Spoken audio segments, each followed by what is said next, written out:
کا سہارا لیا، غار کے اندر داخل ہو گئے۔ جب غار کے اندر داخل ہوئے، اوپر سے بہت بڑا پتھر آ گیا، اس نے غار کا منہ بند کر دیا۔ غار کے اندر اندھیرا ہی اندھیرا ہے۔ تینوں اللہ تبارک و تعالیٰ کی بارگاہ میں اپنی نیکیاں یاد کرنے لگے۔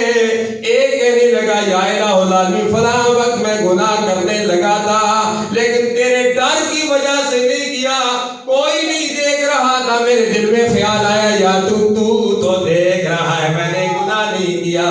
اتنا کہنا تھا، تھوڑا سا پتھر ہلا، روشنی آ گئی۔ دوسرے نے کہا یا اللہ فلاں گناہ کرنے لگا تھا، یا اللہ میں تیرے ڈر کی وجہ سے نہیں کیا، آدھا پتھر ہٹ گیا۔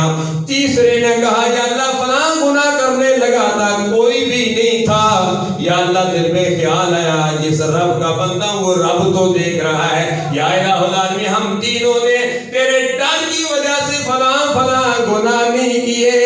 اللہ تینوں نے اپنے اس نیکی کو یاد کیا، یا الہ العالمین گناہ کرنے والے تھے، گناہ نہیں کیے، پتھر ہٹ گیا۔